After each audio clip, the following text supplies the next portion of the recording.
नमस्ते, good morning. कशा आहात? मजेत ना? सारिका मराठी रेसिपीमध्ये मी सारिका तुमचं मनापासून स्वागत करते. आज मी तुम्हाला दाखवणार आहे माझं किचन, जे मला सरकारी क्वार्टर मिळालेलं आहे. त्या क्वार्टरमधलं मी तुम्हाला किचन दाखवणार आहे. जर तुम्ही माझ्या चॅनलवर नवीन असाल तर प्लीज चॅनलला सबस्क्राईब करा, लाईक करा.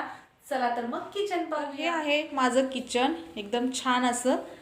आमचं बाळ आलं बघा लगेच मध्ये. चल तर आपण किचनमध्ये जाऊया. ही माझी 2 बर्नरची शेगडी आहे. एकदम मी खिडकीच्या खाली ठेवली आहे आणि एवढी मोठीशी ही खिडकी आहे. यातून खूप छान हवा वगैरे येते आणि उजेड सुद्धा मस्त पडतो. साईडला आहे ना बाळा. सब्जी कापायचा फट्टा वगैरे कायम इथेच असतो. त्याच्यानंतर त्या कोपऱ्यामध्ये आपलं हे आहे मसाल्याचा डबा, पिठाचा डबा, चपातीचं हॉटकेस वगैरे आहे. यानंतर गॅस कनेक्शनची आहे लावलेलं आहे मीटर. तिथेच मी तवा ठेवते. आम्ही अजून कनेक्शन घेतलेलं नाही, आता नवीन नवीनच जोडून गेलेत ते. नंतर डाव्या साईडला इकडं स्विच आहे. इथे टी मेकर असतं पाणी गरम करायचं. हा जो ग्लास आहे त्या ग्लासमध्ये आपले छोटे मोठे चम्मच वगैरे आहेत, चाकू वगैरे. नंतर हा एक छोटासा कप्पा दिला आहे, ह्याच्यामध्ये मी काचेच्या भरण्या, छोटे ग्लास आणि कप ठेवले आहेत. नंतर हे कपाट आहे. त्याच्यावरती जे डब्बे आहेत ते तांदळाचा डब्बा आणि पिठाचा डब्बा आहे. त्याच्या साईडला जग आहे, मिक्सरचं भांडं जे खोलायला लागलाय कपाट. आणि या कपाटात प्लॅस्टिकचे डब्बे आहेत ज्यामध्ये डाळी वगैरे ठेवल्या आहेत. मसूर आहे मोठ्या डब्यामध्ये, लाल तिखट, मिक्सरचं भांडं वगैरे ठेवले. त्या साईडला पण एक छोटा कप्पा आहे, त्यामध्ये पण तिळाचा डब्बा आहे तो मोठा. त्याच्यानंतर साखर पावडर वगैरे हे असं ठेवलेलं आहे.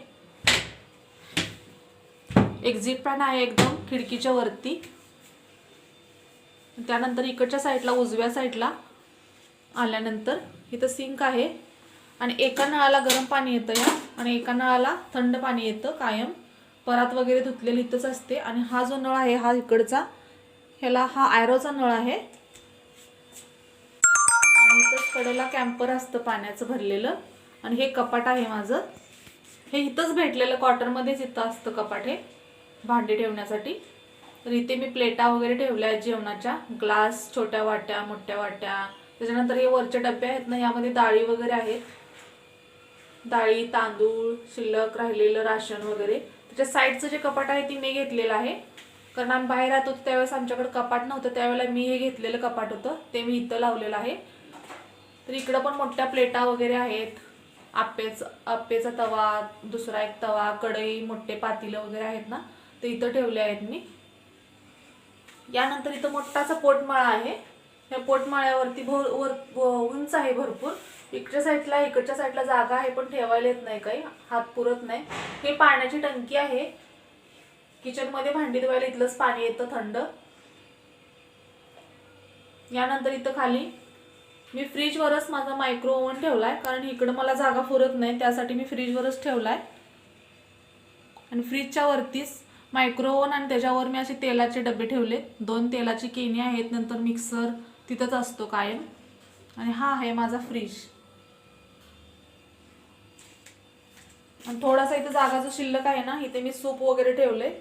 तांदूळ वगैरे निवडायला लागतं ना सूप, त्यासाठी हे इथं ठेवलं आहे मी. तर हे असं आहे माझं किचन.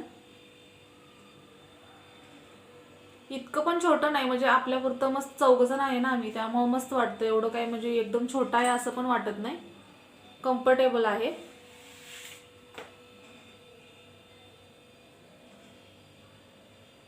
त्यानंतर खाली इथे एक मोठासा कप्पा आहे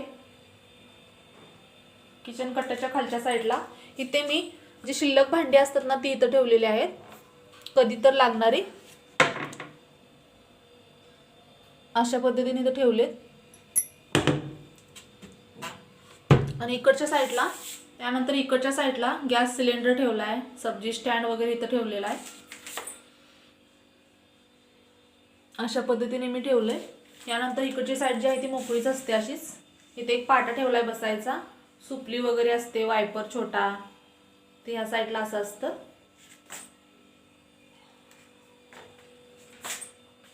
तर हे असं आहे माझं किचन सरकारी क्वार्टर मधलं. एकदम छान आहे. बाहेरून असं दिसतं, एकदम किचनच्या दरवाजातून असं दिसतं किचन.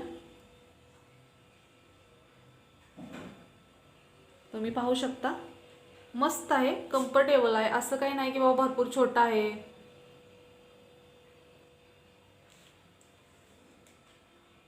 तर हा होता माझा किचनचा व्हिडिओ. असा माझा किचनचा व्हिडिओ तुम्हाला आवडला असेल तर प्लीज चॅनलला लाईक करा आणि सबस्क्राईब करा. भेटूया अशाच एका नवीन व्हिडिओमध्ये. तोपर्यंत बाय बाय. व्हिडिओ पाहिल्याबद्दल धन्यवाद. थँक्यू.